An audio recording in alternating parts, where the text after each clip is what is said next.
Sometimes wonder how these guys are able to do some of the things that they do with their bodies. He has played every play as hard as he could. Sometimes I wonder if it's wise. What's that? Can't see.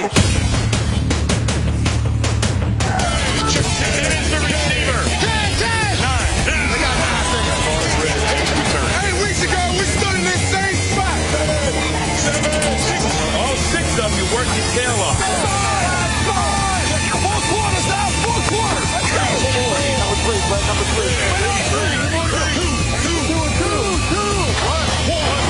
First time selection.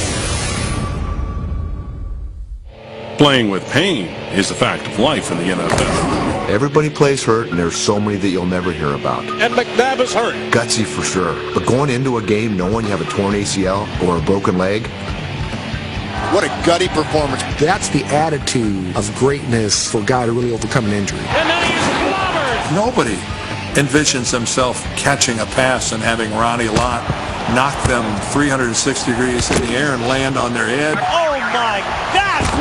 People actually thought he was dead. Hello, baby! Call him gutsy or just plain crazy, but the ability to overcome devastating trauma, then turn in a historic performance, defines the players in our list. Never underestimate the heart of a champion. Never underestimate a football player's toughness. Doesn't matter what position. Those guys are cut from different cloth. The number 10 gutsiest performance of all time. Donovan McNabb plays on a broken ankle. I can't imagine a more polarizing guy in any other city than Donovan McNabb. In Philadelphia, McNabb has always been judged. Get that on camera! Philly fans say, not tough enough. I mean, wow, that debate doesn't happen anywhere else about anyone. you can't complain about his ability as a quarterback, yet they do because they look at his personality. He's cool, and he thinks he's cool, and he's going to tell you that he's cool. Don't confuse the fact that he's not a tough guy and or willing to go out and sacrifice his body. In one gutsy 2002 performance, he scored a perfect 10 in our countdown. Caught for a touchdown by Todd Pinkston. What Donovan McNabb did was gutsy. He's making plays on a bad ankle, and he made that look like he had done it every day of his life. If that doesn't take guts, knowing there's something wrong with your ankle, and come out and playing and having a great game, I don't know what you're looking at. The Philadelphia Eagles select Donovan McNabb. Whether it was booing him at the draft or cringing at his Super Bowl sickness, Can you imagine what he'd be doing if he were healthy? Philly fans kept McNabb at arm's length. That's played against him. And the fact that Donovan has denied that he threw up in the Super Bowl when several of his teammates who were standing right there and may have gotten some on their cleats have said, oh no, he threw up in the Super Bowl. But it doesn't stop him from being a tough guy. He's willing, able, and oftentimes capable of playing in pain. He's going to stop and be hit and brought down and sacked. The football comes loose, and McNabb is hurt. McNabb got twisted like a pretzel, and he was almost doubled over backwards. He's starting to kind of, like a warrior, get back up to his feet. And at that point, you kind of thought maybe the game was lost. He refused an x-ray. He had to know something was wrong. If you're going to tell me that's not as gutsy as it gets, you want to find out. I mean, this could be your career. And it is caught for a touchdown. I love pain, and maybe a little different than others, but for me, pain doesn't affect me. Shovel passes to the Levens, and he runs in for the touchdown. Look at McNabb hobbling. He can't even run. He can hardly walk. Played the whole second half of that game on one leg. When he would throw and that foot will always be in the air. So he's basically one arm in the ball to fight through the pain he was going through. That was real gutsy. The fact that he stuck in there and then had a career game, 20 for 25 and 4 TDs, was mind-blowing. Now he's rolling out, and he fires the football, and it is complete to Staley, who is pushing and trying to get in, and he is for a touchdown. A gutsy performance by McNabb today. Not until after the game did our number 10 gutsiest performer find out that he played on a broken ankle. Is incredible. Do people realize that? A broken ankle? And Philly fans still think he's kind of soft. What do you have to do in Philadelphia? I mean, I guess you have to beat up on Apollo Creed. Coming up, QBs take it on the chin, the ribs, and the knees. That are going 100 million miles an hour, you can get killed. Sometimes players' guts get a boost from special equipment. Larry Wilson had his casts, which helped him play with 2 broken hands. Steve DeBerg played with a pin in his pinky and a mic in his face mask. I don't think that we're going to have any problems at all. But nowhere did technology and guts come together better than in our next performance. Like being in a video game. The number 9 gutsiest performance of all time. Dan Pastorini plays with cracked ribs. Who was the first person who looked at a cow? Said, you know what? I'm going to pull on those things, and whatever comes out, I'm going to drink it. Don't try this at home now. To be the first to do anything takes unbelievable stones. Dan Pastorini knows what being a pioneer is all about. In 1978, he became the first player in history to wear a flak jacket. It helped him turn in our number 9 gutsiest performance, and then it became a standard piece of quarterback equipment. You can see underneath the jerseys, they all wear them. He wears a flak jacket so he doesn't get killed. Protects their ribs, their sternum, and they still have full motion. Now, quarterback would just as soon go without his jock as he would his flak jacket.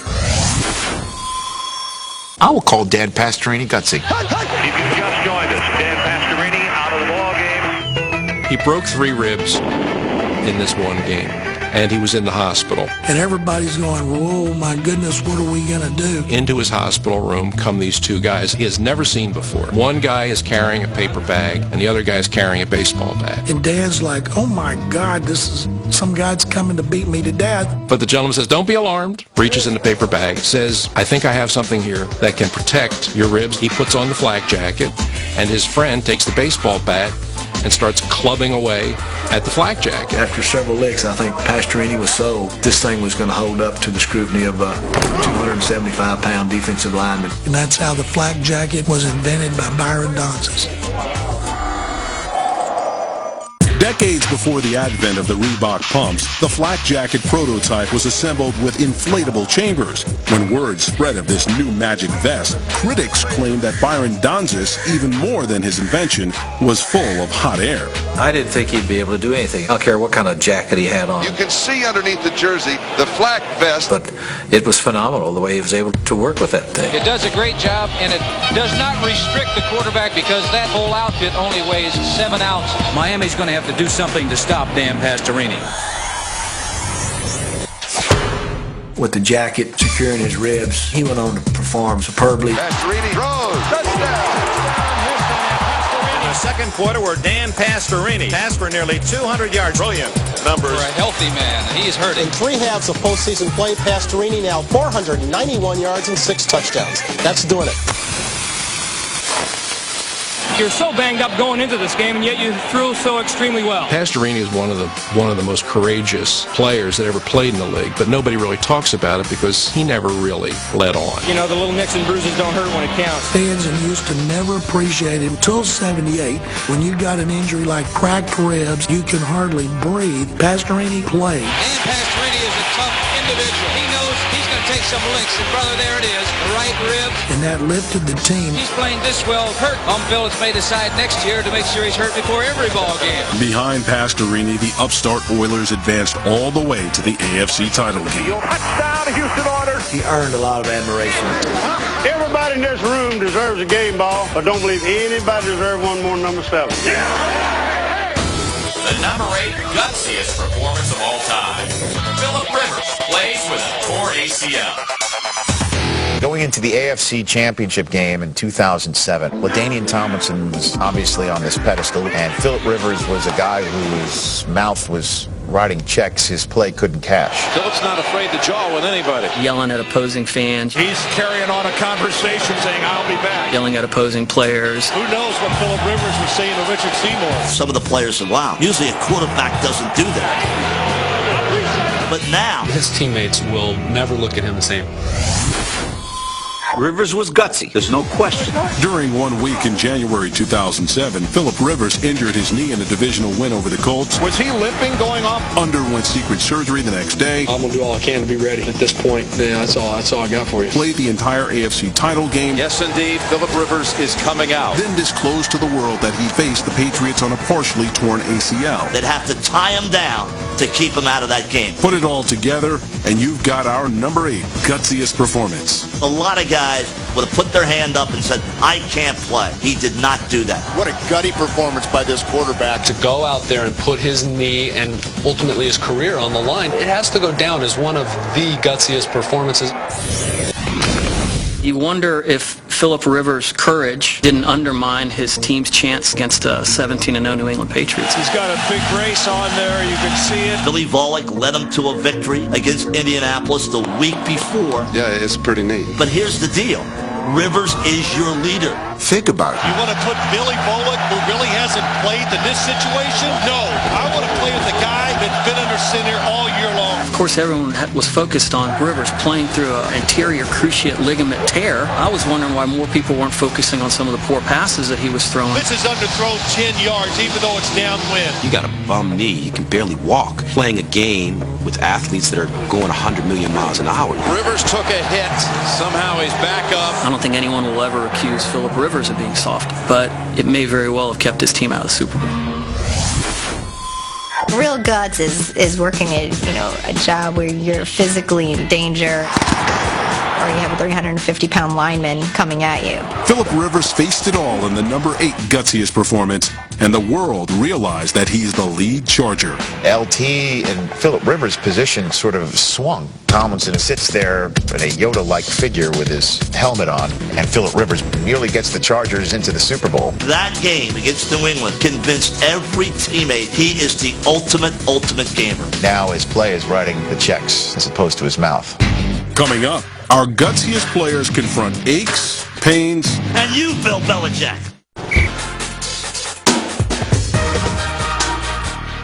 Football can be a jungle, especially in Cincinnati. Kick their ass right now. Tim Crumry was the fierce heart of the Bengals Super Bowl defense. Watch the leg. Oh, that is... Ooh, and look at the foot. I don't think we want to see that one again. Ooh. You just never know. On one snap, it might be all over. With an iron will and a steel rod in his leg, he returned the very next season. I want to get to the Super Bowl, and if you could tell me today that I could do that again, you can break the other leg right now. In 1980, Bengals receiver Pat McInally suffered a numbing hit. There was a hush. People actually thought he was dead. I mean, I really wanted to cry. And when he came to in the locker room, the doctors asked, "Are you all right? Can you play?" I think that's part of the reason that I was able to come back in the game. I think I was so happy that 15 minutes later I was well, other than the pain. This should have made gutsiest performances of all time, and it's an outrage that it's not in there. The number 7 gutsiest performance of all time. Terrell Davis's Super Bowl migrant. The price that he paid for his teammates that day and what he was willing to do for us to get it done tells you a lot about him. Hey, we're ready for you. Have a good flight, TD. Just do it. Terrell Davis was the high-flying ace running back the Broncos needed to get back to the Super Bowl in 1997. Yeah, we have John Elway, but our bread and butter for us to win in the playoffs, we got to ride Terrell Davis. But it was Davis's gutsy ability to fly blind that earned him the number 7 spot on our list. What's that? Can't see it. Okay, just do this. You don't worry about seeing on this place because we're going to fake it to you. If Terrell Davis had not been discovered in the 6th round of the draft by the Broncos, I'm not sure that John Elway would have retired with a Super Bowl ring. He was the guy that completed that football team. Anybody that has 176 yards and about 30 carries, Low-round draft pick, but the guy just kept getting better and better. 1,100 his first year, 1,500 his second year, 1,700. In '97, with 3 100-yard playoff games, Davis flew the Broncos into the stratosphere. Denver goes to the Super Bowl. Terrell Davis, outside 40, 35, 30. Inside the 25, still at his feet, inside the 20. Okay, goal line. Elway, handoff, Davis, into the end zone, touchdown! Yeah! But on the brightest day of his career, storm clouds from his past rolled in. TDs, can't see, can't focus. Are you all right? Getting better? Terrell Davis suffered from migraines. Davis may be shaken up, and this would be costly for the Broncos. Migraines makes you nauseous. It makes you where everything is so sensitive, light, smell, sound, anything is intensified about 10 times. In all the games I've ever played in my life, it had to come on this Sunday. I'm just praying to God that they, not now. And I noticed I had a headache, and I went over to Mike, and I told him I couldn't see. What's that? Can't see. And his response was something like, well, it doesn't matter if you can see or not. You don't worry about seeing on this place because we're going to fake it to you. We sort of need you in this game so that they think we're going to run the football. But if you're not in there, they won't believe we're going to run, okay? Terrell got to the huddle. He says, hey, I can't see. So I said, all right, well, you just run and I'll adjust to you. The last minute, I did make a nice little move to get out of his way. So I could see enough to make this one person miss, but that was about it. John, it will trot into the end zone. Touchdown.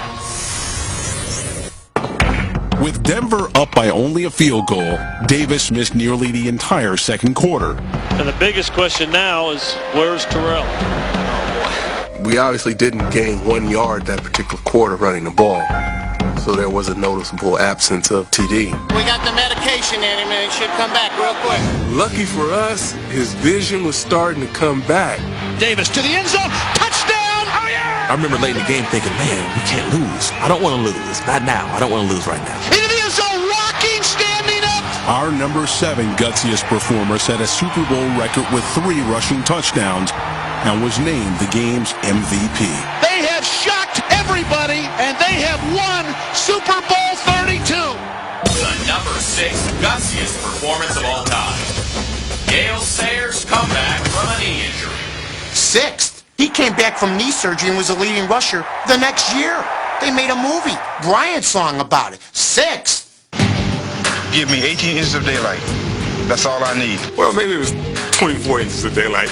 He was the most magical and elusive runner the game has ever seen. In 1968, his run to greatness took a terrible turn.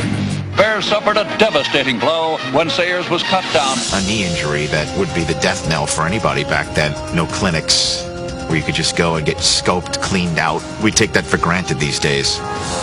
Gale Sayers was born to run, and there was not much going to stop him. In 1965, Sayers came streaking out of college as the Kansas Comet, propelled by speed and elusiveness early in his career. It's the greatest rookie year that any player had ever had. He scored 22 touchdowns in a 12-game season, and he had 6 in one game. Sayers, NFL Rookie of the Year, a one-man Gale, dashing 85 dazzling yards on the longest punt return of the season. Here he is, galloping Gale, carrying the mail. They should have put him in the Hall of Fame that night. He was like trying to catch liquid mercury with your bare hands. An amoeba-like or paramecium split into 2 things, and the defensive people went at the wrong one. It almost got like Keystone Cops when you watched him run the football. Gale Sayers would come down and put a move on you, and if you made the tackle the wrong time, he'd break your wrist, hit the ground, and he'd miss you. One man, he was dead. He didn't know it, but I knew it. His second season, he led the league in rushing, and in 1968, he was averaging over 6 yards a carry before his injury. When he got hurt, they didn't even have no carts. They took him off like he was a World War I wounded veteran. A stretcher. It was like the Civil War, like in Gone with the Wind. They put your leg back together with cat gut and different stuff, and which I don't even want to talk about. I had 3 ligaments torn out of 4, and usually the team would say, hey, pack your bags and go home, you through. I wanted to prove that you could come back off of a knee injury in 1 year. I proved that you could come back. Give me 18 inches of daylight. That's all I need. 6th. Next year he comes back and gains 1,200 yards on 4.2 yards a carry.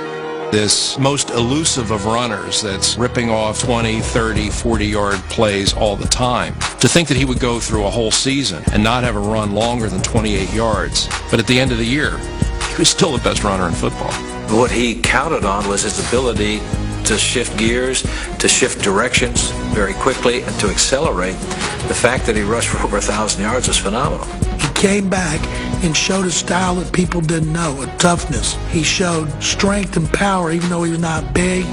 And to come back and play on that injury, he inspired a lot of people. Sayers is a magical name in NFL annals, and he's proof that you don't have to have a 10, 15-year career to make Canton. Our number 6 gutsiest performer strolled into the Hall of Fame as the youngest member ever inducted. His like will never be seen again.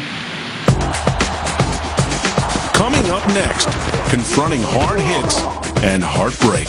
The legend grew a bit. It made a great player even greater. No Huddle.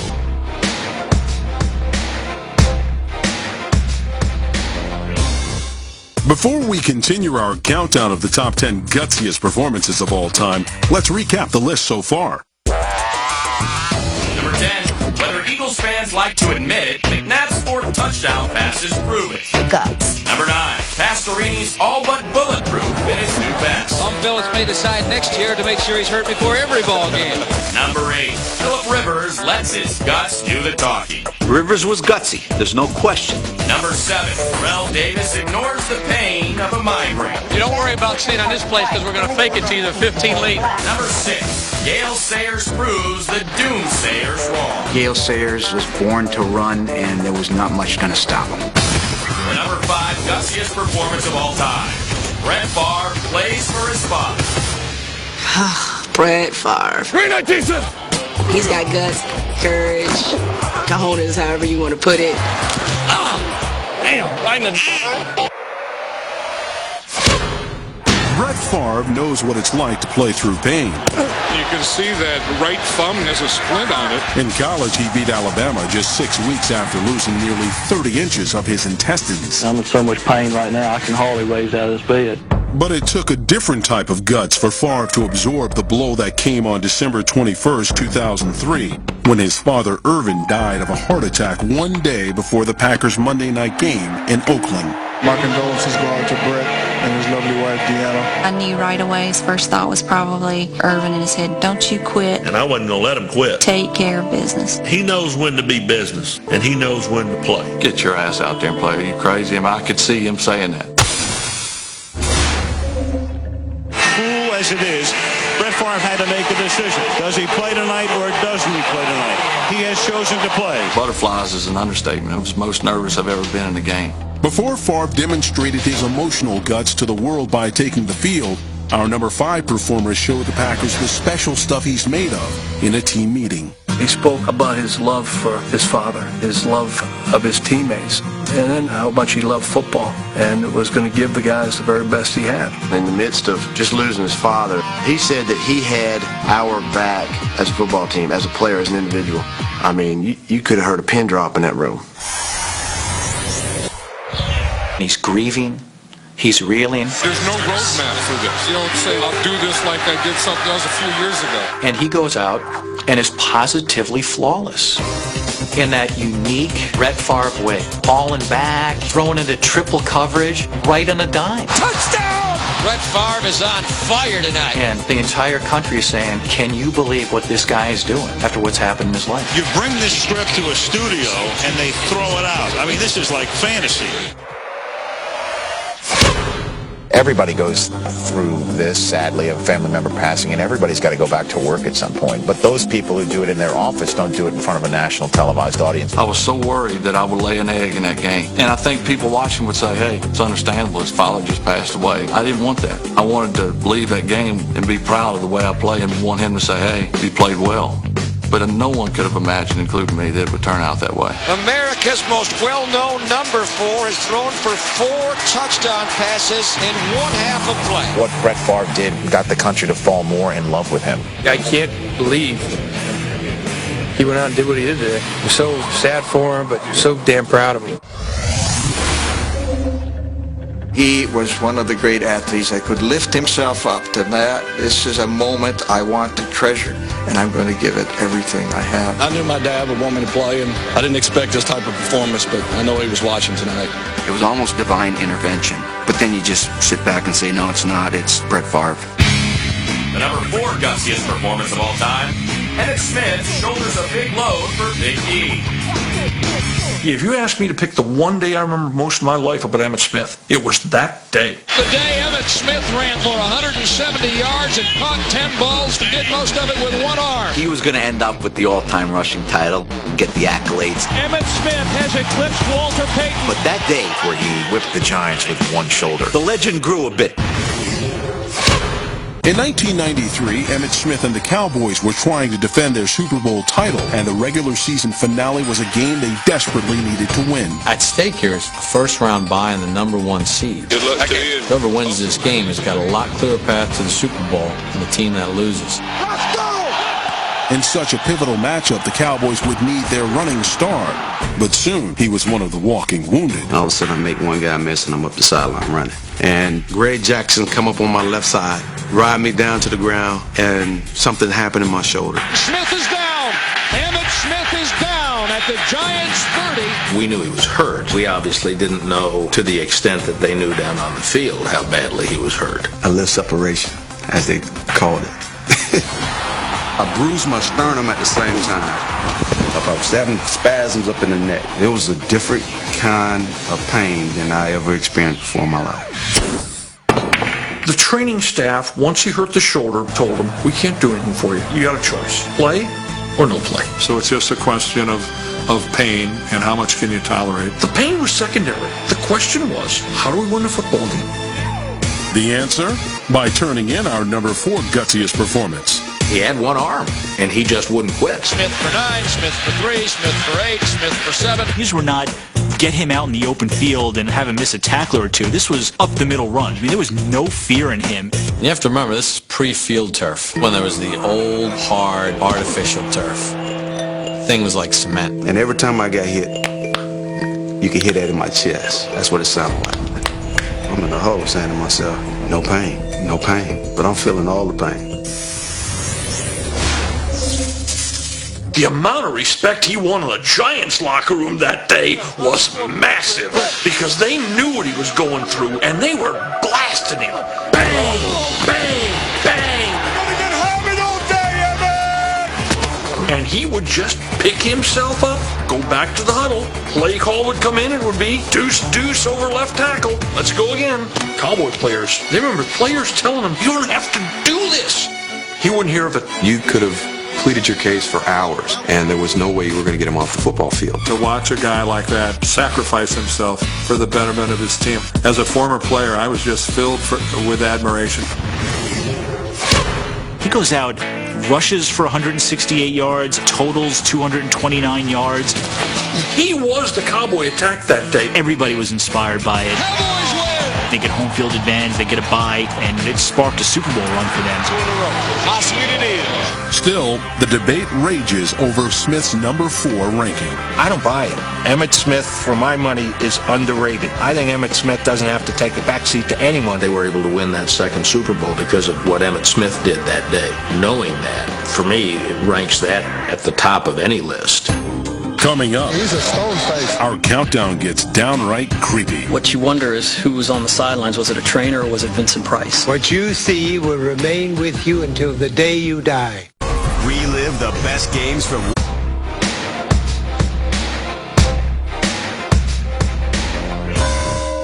One key to a gutsy performance is emerging from it with your body still intact. I'm in a league of my own. They ain't ready for me. Terrell Owens did just that when he returned from a broken fibula in only 6 weeks for Super Bowl 39. And I'm going to have a leg and they can't stop. Owens came back from injury looking no worse for wear, but his former teammate Jerry Rice was not so lucky in 1997. It looks like his left leg gets caught up underneath him. After tearing his ACL in Week 1, Rice showed guts returning in Week 16, but then re-injured his knee. He took a ferocious hit. Jerry Rice is really hurt. One of Rice's former teammates also turned in a gutsy performance, only to emerge less than whole. The number 3 gutsiest performance of all time. Ronnie Lott chops off his finger. Colonel Kurtz-like insanity. Apocalypse Now, Ronnie Lott football moment. Lott was the heart of darkness in San Francisco's army. Dark Ages, World War I, Civil War. Pick the period. He could have fought at Troy. And then he is clobbered. But it was this warrior's decision to amputate part of his finger that made him our 3rd gutsiest performer. Ronnie Lott was on anybody's all-tough list before he sacrificed a digit. That put him over the top. I don't care. Let me end the game. In the heat of the battle, you're talking to a warrior. Oh, my gosh. Can you be psychotic and yet under control? Ronnie gave me just sort of a little turned up grin and then went, Wow. Can you be neurotic and yet under control? This is a guy who utterly refuses to lose. He does not understand the concept of giving up. Ronnie Lott's up there, jumped in the I used to sit there and watch Pat in movies, and he would say, I don't tolerate losing. Is that the look that I had before a game? Yeah, that's the look I had before the game. When Lott put his game face on, San Francisco became a dynasty. In his first 4 seasons, he won 2 Super Bowl rings. And the 49ers are turning Super Bowl 19 into a rout. When Ronnie Lott and those guys started playing, they were fun to watch because they would knock the crap out of people. Violent, non-stop, relentless pursuit. Oh, my goodness. Damn, it's great, isn't it? But in 1985, with the team on the way back to the playoffs, Lott ran into a buzzsaw. Ronnie Lott hurt his left hand on that play. Oh, yeah, they caught it right there. I'm sure he has one of those fractures where the bone comes through the skin because there is blood involved in that thing. When his damaged hand muffled his attack, rather than risk missing a game, Lott had his finger chopped off, losing 1 digit in our number 3 Gutsiest Performance. Well, it ranks as really gross, and what you wonder is who was on the sidelines. Was it a trainer or was it Vincent Price? Peel back slowly to reveal the garish and the grotesque. Gross, definitely. I'm not going to call anyone who's got the stones to do that insane.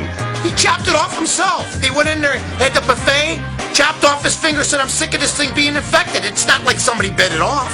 You ask a guy today to clip his finger off to play in a football game, they'd be like, please, I'll play next year. I love football to death, but Terrell's not cutting any fingers off of football.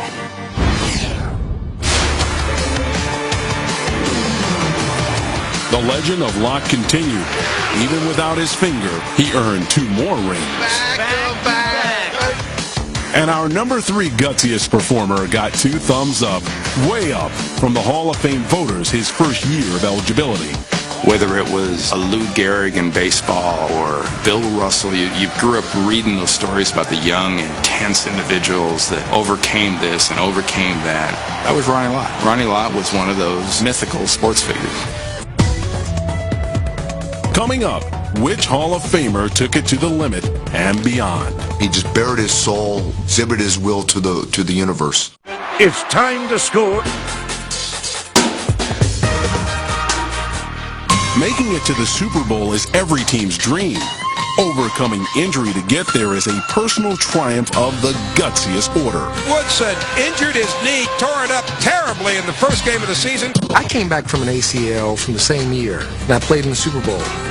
In fact, he was the first NFL player to ever make that kind of Super Bowl comeback. I think most people look at that and go, are you kidding me? We're going to pay the price to keep it going from here. In 1998, the Atlanta Falcons were on the fast track when head coach Dan Reeves was stopped cold. Reeves underwent emergency heart surgery. That's devastating. Incredibly, he was back after only 2 games to lead the team to the Super Bowl. First guy who's going to get a game ball is Dan Reeves. It's been a support. I can't tell you how much that means. It just showed how fragile life is. Dan Reeves' gutsy performance to come back. Just an afterthought. It shouldn't be, but it is. The number 2 gutsiest performance of all time. Kellen Winslow conquers playoff pain. Nobody called Kellen Winslow soft. At least they didn't call him soft twice. In the early 1980s, Winslow was a Hall of Fame tight end who redefined the position. What we think of the tight end now, it started with Kellen Winslow. He's an inviting and talented target. He was so fluid, and he was so graceful. But my God, look how big he is. 6'6", 255 pounds, could run like a wide receiver. We had never seen anything like it. But it was an iconic image from one of the greatest games ever played that immortalized our number 2 gutsiest performance. Everybody sees the great picture of Kellen Winslow being helped off the field, and I think that embodies the spirit of that game. He was beyond the point of physical exhaustion, and yet he just kept playing. Kellen wasn't even hurt. He was tired. Guys get tired every week, but you don't put them on the list. Never once did anybody ever help me off the field. I got my butt off the field with a broken back, broken ankles. I've had it all. But you get off the field. Be a man. The night before the game, Winslow considered the challenge of facing the Dolphins on their hot and humid home turf. And I went to bed that night wondering if I'd ever played in a game or done anything in my life where I gave everything that I had. The heat's a huge factor. It saps you. And you know what? I think it's more of a mental thing than a physical thing. It really tests your desire. At first, Winslow's Chargers were not tested, running up 24 unanswered points. Chargers looking to get more. Bout to Winslow. Winslow down to the 1 yard line. This is too easy. This is entirely too easy. But it soon became a seesaw battle with Don Shula's Dolphins. Kellen Winslow makes the reception. The Kellen Winslow game, as I call it. Winslow was just unbelievable. We couldn't stop him. Bouts to throw. Has protection and time over the middle. He's got his win man. Winslow touchdown. In a game that also featured the most total passing yards in a playoff, our number 2 gutsiest performer grabbed an NFL record 13 catches for 166 yards. Throw-ins to Kellen Winslow. Who else? Nobody's going to compete like Kellen. He's got the heart of a lion. Kellen Winslow makes the reception. Was it gutsy? Yeah. Kellen was cramping up and he was dehydrated and, he just bared his soul. That's just fatigue, folks. And there were a couple of times our players went to help him up. I said, don't help him up. Make him use his own energy to get off the field, because he'd drag himself off the field and then he'd come in and help beat us in the next series. It's tied 38 all. He has played every play as hard as he could. Kellen Winslow with a Hall of Fame day, but now he's down and out of the game. Despite his condition, Winslow returned to block a field goal. I was placed on the do-or-die team. Block, no good. When the game was on the line, I was the jumper, and I liked that. We go to overtime.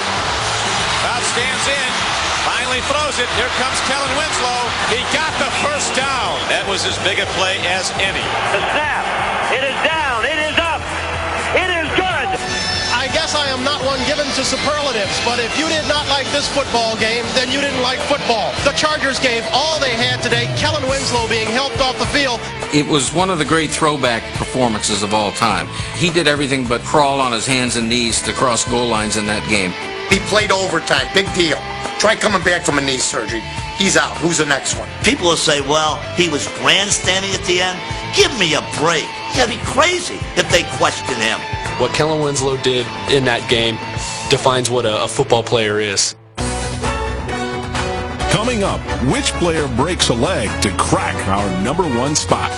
You either have to say he's the gutsiest player of all time or the craziest player of all time.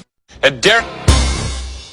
Before we reveal the gutsiest performance of all time, let's recap our list of players who wore their guts on their sleeve. Number 10. A broken wheel can't stop a McNabulous day. If that doesn't take guts, I don't know what you're looking at. Number 9. Dan Pastorini gets no flack for his new jacket. Dan Pastorini is a tough individual. Number 8. Wounded knee. Phillip Rivers runs through it. He's the heart and soul of the team out there playing hurt. Number 7. CD becomes the Super Bowl MVP even with a migraine this big. Did I realize how bad he was hurting? No.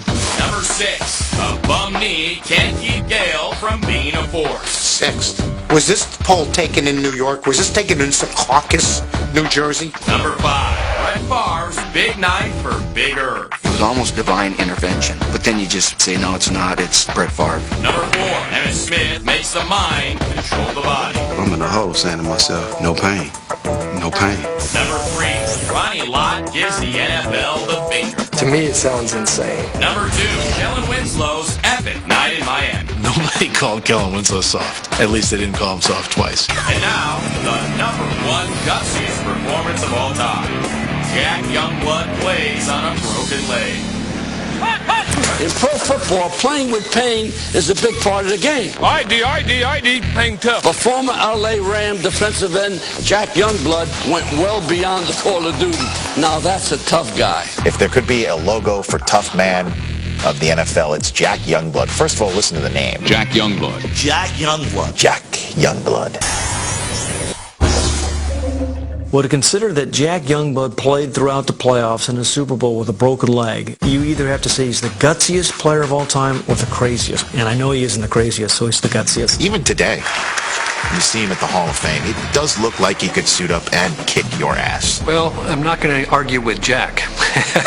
Let's start naming football players who have played in Super Bowls, played in championship games with broken legs. Fumble and almost picked off by Youngblood. I would imagine it's a very short list, and it's one of the reasons he's number one on yours.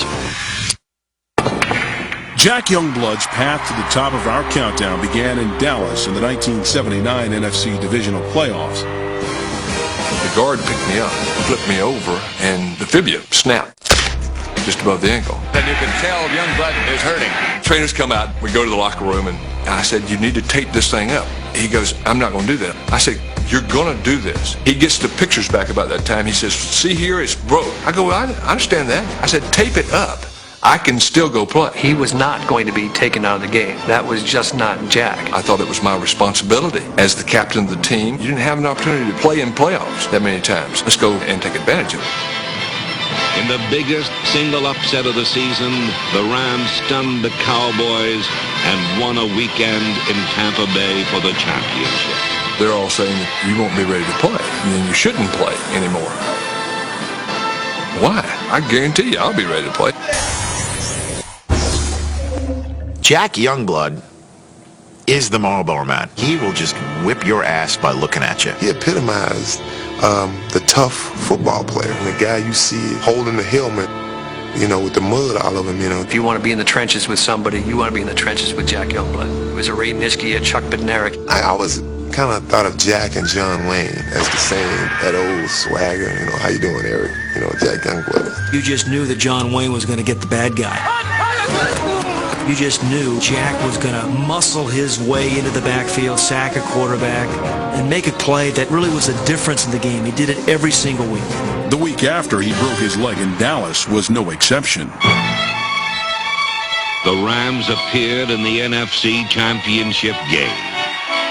For the first time, they won it, inspired by the presence of Captain Jack Youngblood, playing in pain with his broken leg. Now, anybody that's ever had a sprain on their leg knows how much it hurts to walk, to stand, to basically just sit. And here was Jack with a crack in his leg, and he went out and played. That's when he get it down there. We've had players play with serious injuries before, but to play at that level, Jack Youngblood made the start. that takes that into a whole other area of athletic accomplishment. But he did it though. But let's get serious.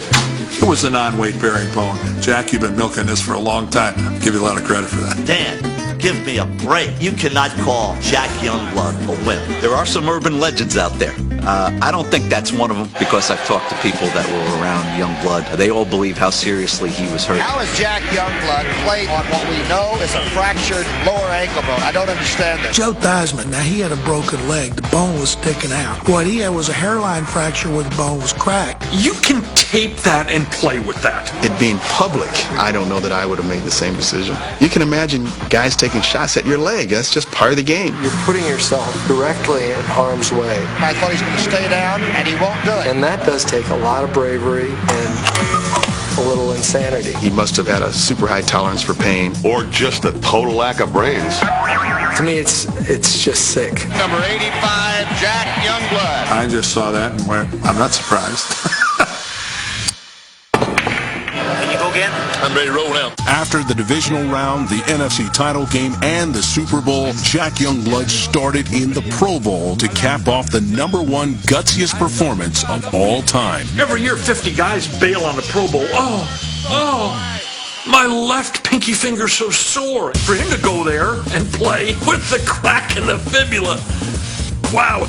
Mind-boggling. That's what it's all about. Under a lot of pain, coming out and playing this game. Till the next guy comes along to dislodge him, I'm happy with seeing him at #1. All the men on our countdown felt different kinds of pain, but every one of them responded the same. Let me go out there, let me do my job. I don't want to hear it. I'm not going to make an excuse. Don't ask me about it. I'm going to play through it. Let's play. And that, I think, is gutsy. We were short on manpower, but we were long on guts.